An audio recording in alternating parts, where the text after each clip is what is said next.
الحمد لله وكفى وسلام على عباده الذين اصطفى أما بعد فأعوذ بالله من الشيطان الرجيم بسم الله الرحمن الرحيم الحج أشهر معلومات فمن فرض فيهن الحج فلا رفث ولا فسوق ولا جدال في الحج وما تفعلوا من خير يعلمه الله وتزودوا فإن خير الزاد التقوى فاتقون يا أولي الألباب۔ محترم بزرگوں بھائیوں، اللہ تبارک و تعالیٰ کا احسان ہے کہ اللہ تبارک و تعالیٰ نے ہمیں ایمان اور اسلام کی دولت عطا فرمائی، اور اللہ تبارک و تعالیٰ نے ہمیں حضور صلی اللہ علیہ وسلم کی امت کے اندر پیدا فرمایا۔ اللہ نے ہمیں ایمان اور اعمال دونوں کی توفیق عطا فرمائی۔ انسان کے کامیاب ہونے کے لیے ایمان اور اعمال یہ دونوں ضروری ہے۔ ارکان اسلام جو 5 ہے ان میں سب سے آخری رکن حج، جس کے متعلق ہماری بات چل رہی تھی۔ حج یہ بھی ارکان اسلام میں سے ایک اہم رکن ہے، اور جس کے اوپر حج فرض ہے اس کو ہر حال میں اس فریضے کو ادا کرنا ہے۔ جس کو اللہ نے وسعت دی ہے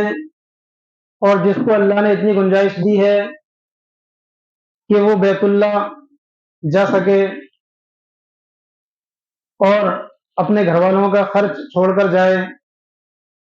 سواری کا انتظام ہو، آنے جانے کا انتظام ہو، اس کے اوپر حج فرض ہے، اور اس کو زندگی میں ایک مرتبہ یہ حج کرنا ضروری ہے۔ یہ ہمارا فرض ہے، یہ ہر حال میں ادا کرنا ہے۔ پھر اللہ تعالیٰ نے اس پر جو اجر و انعام رکھا ہے وہ الگ سے ہے۔ ہر فریضے پر اللہ نے بے شمار انعامات رکھے ہیں۔ نماز اللہ نے ہمارے اوپر فرض کی تو یہ تو ہمیں ہر حال میں پڑھنی ہے، یہ تو ہمارا فرض ہے، لیکن اس کے پڑھنے پر، اس کے صحیح طریقے سے ادا کرنے پر اللہ نے کتنے انعامات رکھے ہیں۔ اسی طریقے سے روزہ ہے، زکوٰۃ ہے، حج ہے، یہ سب ہمارے ذمے فرض ہیں، ہمیں ہر حال میں ان کو کرنے ہیں۔ اس پر اگر اللہ کوئی اجر و انعام نہ بتائے، کوئی اس کا فائدہ فضیلت نہ بتائے، تب بھی ہمیں یہ کرنا ہے۔ لیکن پھر بھی اللہ تعالیٰ نے ہر عمل کے کرنے پر جو اجر و انعام ہے وہ بھی ہمیں بتایا۔ ہر عمل کے اوپر اللہ نے بے شمار اجر و انعام رکھے ہیں، ہم سوچ بھی نہیں سکتے اتنی نیکیاں اللہ ایک ایک عمل پر دیتا ہے۔ حج کے اندر کتنے ارکان ہوتے ہیں، کتنے عمل ہوتے ہیں، ہر عمل یہ بڑا قیمتی ہے۔ حدیث کے اندر ہے، اللہ کے نبی صلی اللہ علیہ وسلم نے فرمایا کہ حاجی جب اپنے گھر سے نکلتا ہے تو چاہے پیدل نکلے یا سواری پر نکلے، اس کی اونٹنی کے ایک ایک قدم پر اللہ بے شمار نیکیاں دیتا ہے، کیونکہ یہ بھی اللہ کا راستہ ہے، یہ بھی اللہ کے فریضے کو ادا کرنے کے لیے آدمی اپنے گھر سے نکلتا ہے، تو یہ پورا وقت اس کا اللہ کے راستے میں مانا جاتا ہے۔ ہر ہر قدم پر اس کو بے شمار اجر و انعام اور بے شمار نیکیاں ملتی ہیں۔ تو اس لیے حج ہمارے اوپر فرض ہے، جس پر اللہ نے حج فرض کیا، جس کو اللہ نے وسعت دی، جس کو اللہ نے صاحب استطاعت بنایا، اس کے ذمے حج فرض ہے، اور اس فریضے کو ادا کرنے میں اس کو جلدی کرنی چاہیے۔ جیسے نماز کے بارے میں ہم سنتے ہیں کہ جیسی نماز کا وقت ہو جائے تو سب سے پہلا کام آدمی یہ کرے کہ اپنی نماز پڑھ لے، نماز پڑھ کے فری ہو جائے اور پھر اپنے کاموں میں لگ جائے۔ اسی طریقے سے حج جس کے ذمہ فرض ہو گیا تو اب اس کی ذمہ داری ہے کہ اس کو سب سے پہلے ادا کرنے کی کوشش کرے، ورنہ آخری وقت میں جو لوگ جاتے ہیں وہی جانتے ہیں کہ وہاں کتنا بڑا مجمع ہوتا ہے اور کتنی بھیڑ بھاڑ ہوتی ہے اور ہر عمل کو کرنے میں بڑی پریشانیوں کا سامنا کرنا پڑتا ہے. اسی لیے اللہ نے اجر و انعام بھی بہت اس پر رکھا ہے اور بے شمار اس کی فضیلت ہے. تو کوشش یہ ہونی چاہیے کہ جس پر جیسے ہی حج فرض ہو سب سے پہلے وہ اس فریضے کو ادا کر لے، آخری وقت کا انتظار نہ کرے. ایک صحابی نے اللہ کے نبی صلی اللہ علیہ وسلم سے پوچھا کہ ہمارے حج اور عمرے پر ہمیں کیا اجر و انعام ملے گا، کیا ثواب ملے گا؟ تو اللہ کے نبی صلی اللہ علیہ وسلم نے فرمایا کہ تیرے عمرے کا ثواب تیرے خرچ کی بقدر ہے، یعنی عمرہ کرنے میں اور حج کرنے میں تمہارا جتنا خرچ ہوگا اتنی ہی تمہیں نیکیاں ملیں گی. اور ایک حدیث میں نے بتایا کہ 1 روپیہ خرچ کرنے پر 700 روپیے خرچ کرنے کا ثواب ملے گا. اب کتنا پیسہ ہمارا اس میں خرچ ہوتا ہے، تو یہ خرچ ہمارا کوئی بیکار نہیں جا رہا، بلکہ اس سے ہمارا ایک تو فریضہ ادا ہو رہا ہے اور دوسرے اس خرچ پر کتنی نیکیاں ہمارے نامہ اعمال میں جمع ہو رہی ہے یہ ہم سوچ بھی نہیں سکتے. تو حج میں جتنا آدمی کا پیسہ خرچ ہوگا اسی کے بقدر آدمی کو نیکیاں ملیں گی. اس لیے اس فریضے سے غفلت، کوتاہی، لاپرواہی کرنا یہ ہمارے لیے بہت نقصان دہ ہے. اس لیے ہر آدمی یہ کوشش کرے کہ صحیح وقت پر اس فریضے کو ادا کرے. ایک بزرگ کا قصہ لکھتا ہے کہ وہ برسوں سے حج کر رہے تھے، ہر سال حج کرتے تھے، اور اس وقت کا حج ہماری طرح نہیں ہوتا تھا، بلکہ اس وقت کا حج عام طور پر لوگ پیدل کرتے تھے. جو جتنا زیادہ دور ہوتا وہ اتنے ہی پہلے نکلتا، کوئی رمضان سے پہلے نکلتا، کوئی رمضان میں نکلتا، کوئی عید کے ترنت بعد نکلتا، تاکہ حج کا وقت جو 8 ذی الحجہ ہے اس سے پہلے پہلے وہاں پہنچ جائے. اسی حساب سے لوگ اپنے گھر سے نکلتے تھے. جانے میں بھی ایک لمبا وقت لگتا تھا اور پھر واپس آنے میں بھی ایک لمبا وقت لگتا تھا، لیکن پھر بھی ان کے اندر شوق تھا، اللہ کے فریضے کی اہمیت تھی، اللہ کے گھر کے طواف کرنے کا اور وہاں جو اعمال کرتے ہیں ان کی اہمیت ان کی نظر میں تھی. اس لیے وہ لمبا سفر ہونے کے باوجود، کسی سواری کا انتظام نہ ہونے کے باوجود اور بڑی مشقت کے باوجود بھی وہ ہر سال کرتے تھے. حالانکہ ہر سال کرنا فرض نہیں ہے، حج زندگی میں صرف ایک ہی بار فرض ہے، لیکن اتنی نیکیوں کو حاصل کرنے کے لیے وہ ہر سال کیا کرتے تھے. تو ایک بزرگ حج پر گئے، ان کے ساتھ میں ان کا ایک خادم بھی تھا. تو خادم نے جیسے ہی انہوں نے لبیک پڑھا احرام باندھنے کے لیے، جیسے ہی ہم حج کی یا عمرے کی نیت کرتے ہیں تو نیت کرتے ہی فوراً ایک مرتبہ لبیک پڑھنا پڑتا ہے،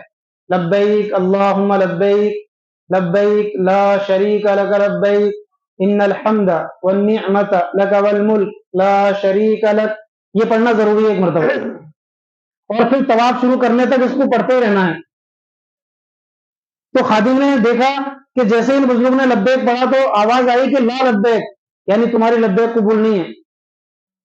تو خادم نے کہا کہ حضرت آپ کو تو یہ جواب ملا ہے آپ کی لبیک قبول نہیں ہے. کہا کہ آپ نے بھی سنا کہ ہاں. تو کہا کہ میں کئی سالوں سے حج پہ آ رہا ہوں اور ہر مرتبہ میں یہی آواز سن رہا ہوں. اس لیے آدمی کو فکر مند رہنا چاہیے، اس فریضے کو سیکھ کر سمجھ کر اس کی پوری مشق کر کے اپنے دل کی اصلاح کر کے اپنے اعمال کی اصلاح کر کے ہر طرح کے گناہوں سے اپنے آپ کو بالکل پاک صاف کر کے پھر اس فریضے کو ادا کرنے کے لیے جائے، اور پھر وہاں سے آنے کے بعد میں بھی اس کا کچھ اثر ہونا چاہیے. تب تو یہ حج سمجھو ہمارا مقبول ہے. اور نہ جانے سے پہلے ہمارے اندر کوئی تبدیلی آئی اور نہ آنے کے بعد میں ہمارے اندر کوئی تبدیلی آئی تو کچھ معلوم نہیں، کچھ پتہ نہیں کہ ہمارا حج قبول ہوا یا نہ ہوا. اتنے بڑے بزرگ اللہ والے، ان کو جب ہر سال یہ جواب مل رہا ہے کہ آپ کا حج قبول نہیں ہے تو ہمارا کیا حال ہے ہم سب جانتے ہیں. ہماری کیا حالت ہے، ہمارے کیا اعمال ہے، ہمارے کیا اخلاق ہیں، ہمارے کیا کردار ہیں،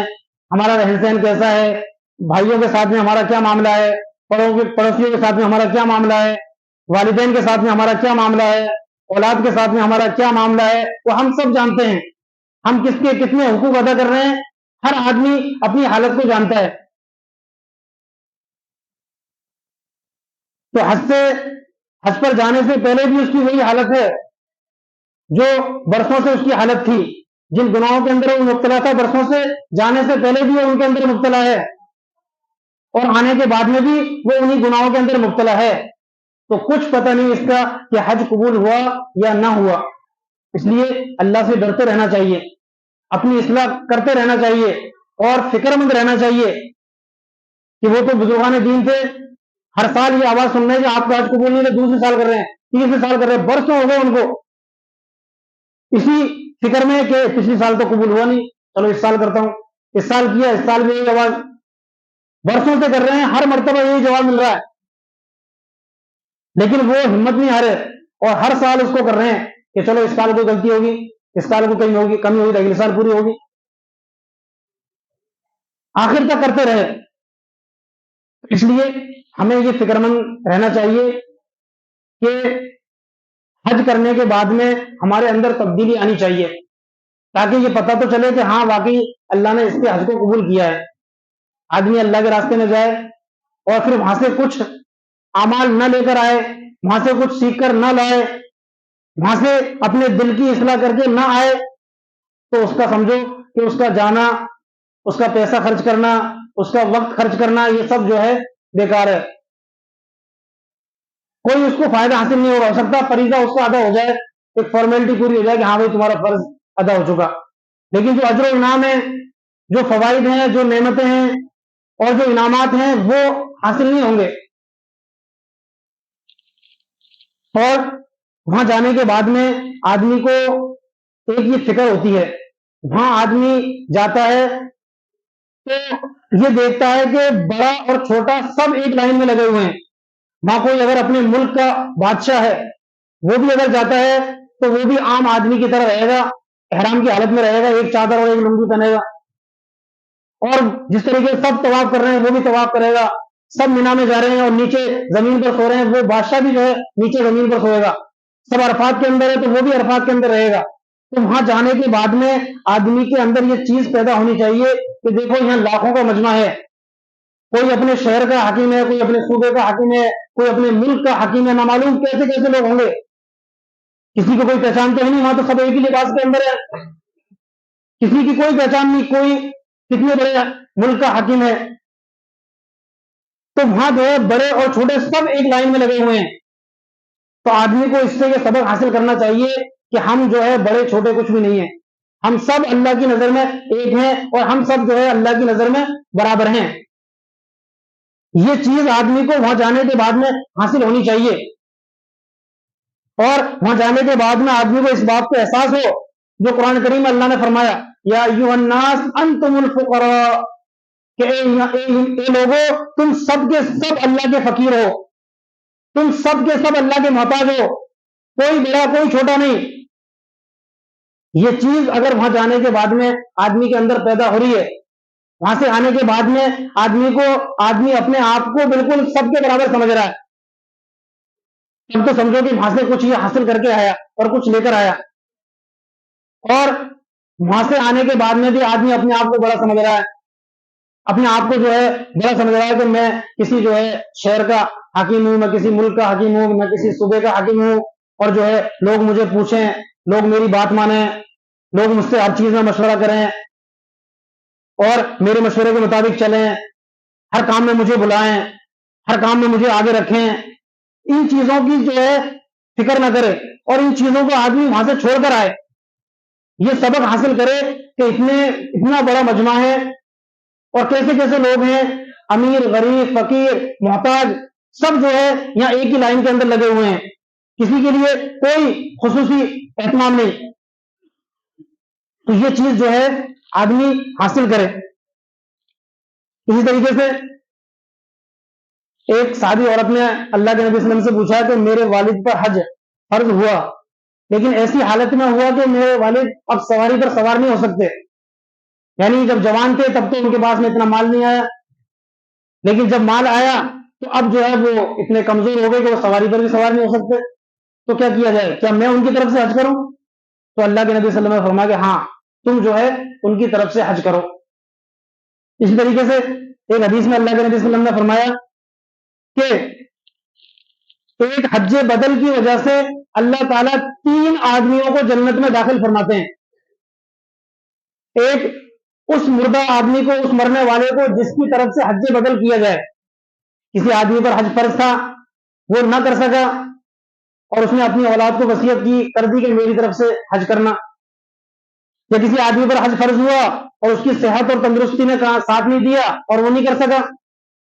تو اس کی اولاد جو ہے اس کی طرف سے حج بدل کرے۔ تو اللہ تعالیٰ فرماتے ہیں کہ جس کی طرف سے حج بدل کیا جائے گا اس مرنے والے کو بھی اللہ تعالیٰ جنت میں داخل کرے گا، اور جو حج بدل کرے گا اس کو بھی اللہ جنت میں داخل کرے گا، اور جو حج بدل کروائے گا یعنی کسی کو کرنے کے لیے پیسے دے گا کہ یہ پیسے لو اور تم جو ہے میرے والد کی طرف سے حج کر کے آ جاؤ، تو اس کروانے والے کو بھی اللہ جنت میں داخل کرے گا۔ تو ایک حج بدل کی وجہ سے اللہ 3 آدمیوں کو جنت میں داخل کرے گا۔ اس لیے ہماری کوشش پہلے تو یہ ہونی چاہیے کہ ہم پر اگر حج فرض ہو گیا تو ہم اپنی زندگی کے اندر خود ہی کر لیں، خود نہیں کر سکے، صحت اور تندرستی نے ساتھ نہیں دیا تو اپنی اولاد کو یہ وصیت کر کے جائے کہ میرے مال، میں جو مال چھوڑ کے جا رہا ہوں اس مال میں سے تم میری طرف سے حج کرنا یا کسی سے کروانا۔ اللہ تعالیٰ ہم سب کو عمل کی توفیق عطا فرمائے۔